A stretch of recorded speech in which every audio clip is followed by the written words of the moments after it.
আচ্ছা, তো ওয়ার্ডপ্রেস ওয়েবসাইটে ফেসবুক ইনস্টল করার জন্য আমাদেরকে প্রথমে business.facebook.com এ যেতে হবে, কারণ ফেসবুক পিক্সেল কোডটা আমাদেরকে ওখান থেকে কালেক্ট করতে হবে। কিন্তু আপনার যদি অ্যাকাউন্ট না থাকে, আপনি ওয়েবসাইটে যাওয়ার পরে এই উপরের দিকে ডান সাইডে আপনি ক্রিয়েট অ্যাকাউন্ট অপশন পাবেন। ওখানে ক্লিক করলে আপনার ফেসবুক প্রোফাইলের মাধ্যমে আপনি অ্যাকাউন্টটা ক্রিয়েট করে ফেলতে পারবেন। তো আমরা প্রথমে business.facebook.com এ যাব। এখান থেকে সেটিংসে যেতে হবে। দেখুন, এখান থেকে মোর বিজনেস সেটিংস, তারপরে সোজা আমাদেরকে ডেটা সোর্সে যেতে হবে, এরপরে পিক্সেলস। আমার অলরেডি কিছু পিক্সেল ক্রিয়েট করা আছে, তবে সমস্যা নেই, আমরা আরো একটি পিক্সেল ক্রিয়েট করব। এখান থেকে অ্যাড থেকে এরপর আমরা পিক্সেল একটা নাম দিব। তো আমরা একটা টেস্ট নাম দিয়ে দিলাম। এরপরে আমাদের ওয়েবসাইটের ইউআরএলটা দিলে ভালো হয়। তো আমাদের টেস্ট যে ওয়েবসাইটটা আছে, ডেমো ওয়েবসাইট, সেটার লিংক আমরা দিয়ে দিতে পারি।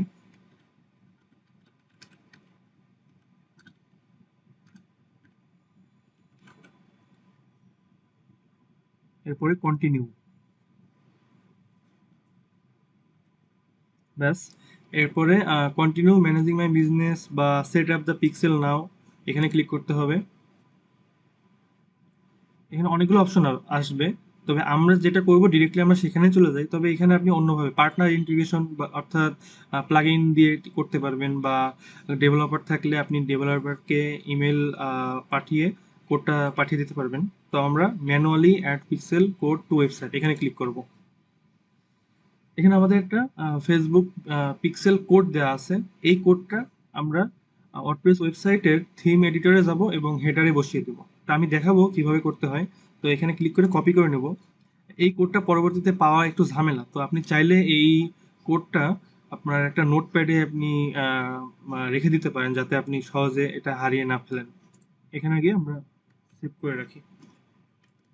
এটা পরে সেভ করবো, আমরা এখানে রাখলাম এভাবে। এরপরে দেখুন, turn on automatic advanced matching. So এটা করা উচিত, কারণ হচ্ছে আপনি তাহলে ফেসবুক থেকে অ্যাডভান্স কিছু ডাটা পাবেন, যেই ডাটাগুলো আপনি পরবর্তীতে রিটার্গেটের ক্ষেত্রে ভালোভাবে কাজে লাগাতে পারবেন। তো এটা অন করে রাখা বেটার। এরপরে এখান থেকে টেস্ট বেস কোড, এখানে টেস্ট করা যেতে পারে। তো আমরা এটা পরে করছি। তো প্রথমে চলুন আমরা আগে কাজটা শেষ করি। এরপর আমরা নিউ ট্যাবে যাব এবং আমাদের ওয়েবসাইটে আমরা লগ ইন করবো। সরি, কোথাও এখানে ডাব্লিউপি অ্যাডমিন দিয়ে লগ ইন করতে হবে।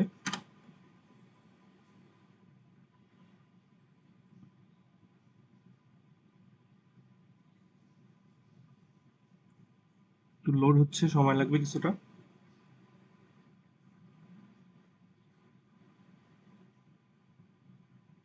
হ্যাঁ, লোড হয়ে গেছে। সো আমরা এখন আপনার যদি এটা দেওয়া না থাকে দিয়ে নেবেন, তারপর লগ ইন।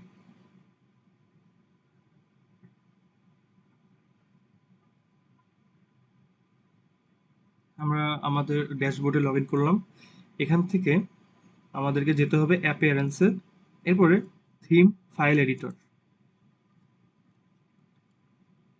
বেশ সহজ, অতটা কঠিন না বা জটিলও না। সিম্পলি এই স্টেপগুলো ফলো করলে আপনি কাজটি করে ফেলতে পারবেন।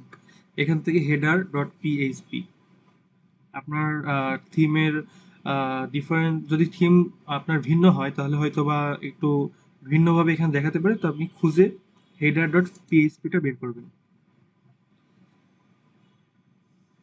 ওকে, এরপরে আমাদেরকে এখানে অবশ্যই একটা ইনস্ট্রাকশন দিয়ে দিয়েছে, দেখুন, হেড ট্যাগ।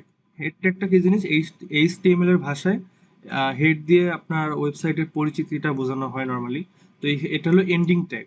হ্যাঁ, এটা দ্বারা এন্ডিং বোঝানো হয়। তো এটার আগে গিয়ে আপনার পেস্ট করতে হবে। তা আমরা এই ট্যাগটা খুঁজবো। এখানে আমরা এই দেখুন, হেড এটা শুরু এবং এটা শেষ। তো আমরা সবার শেষেই পেস্ট করি। এখানে গেলাম, এন্টার দিলাম। আমরা কিন্তু হেড ট্যাগের উপরেই আছি। হ্যাঁ, এই যে হেড ট্যাগ, তার উপরে আমাদের কার্সরটা আছে। এখানে আমরা যে কোডটা কপি করেছিলাম সেটা কন্ট্রোল ভি দিয়ে পেস্ট করে দিব। Control V. ওকে, আমাদের ডান। তো কোড পেস্ট করা হয়ে গিয়েছে, এখন আপডেট ফাইল দিব।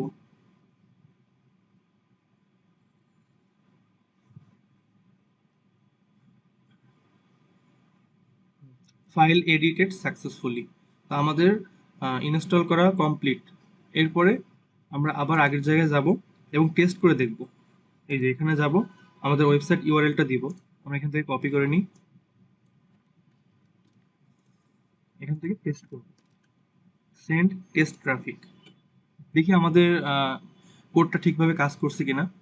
এখন ওয়েবসাইটে আসলো, আমরা একটু ব্রাউজ করলাম, দেখি এখানে লোড হচ্ছে, একটু আমরা ওয়েট করি, দেখি হ্যাঁ দেখুন অ্যাক্টিভ দেখাচ্ছে, অর্থাৎ আমাদের ফেসবুক পিক্সেল আমাদের ওয়ার্ডপ্রেস ওয়েবসাইটে ভালোভাবেই ইনস্টল করা হয়ে গেছে। তো আমরা কন্টিনিউতে যাই, আমাদের কাজ মোটামুটি complete. Use Facebook event set up tool, এটা দিয়ে ফেসবুকের বিভিন্ন ইভেন্ট আপনি সেট আপ করতে পারবেন। যেমন আপনার ওয়েবসাইটে যদি কেউ আসে, কোনো স্পেসিফিক পেজে ভিজিট করে, কিংবা অ্যাড টু কার্ট করে, বা কোনো কিছু কিনে বা অর্থাৎ পারচেস করে, তাহলে সেটাও আপনি ট্যাগ করতে পারবেন। তো এটা মোটামুটি অ্যাডভান্স, তো আমরা এটা আপাতত করছি না, আমরা এটা পরবর্তী কোনো একটা টিউটোরিয়ালে দেখব। তো আমাদের ইনস্টল কিন্তু কমপ্লিট। তো থ্যাংক ইউ সবাইকে দেখার জন্য। পরবর্তীতে আমি যেসব নতুন ভিডিও আনবো সেগুলো যদি দেখতে চান তাহলে সাবস্ক্রাইব করবেন, এবং পরবর্তী কোনো ভিডিওতে দেখা হবে। Thank you.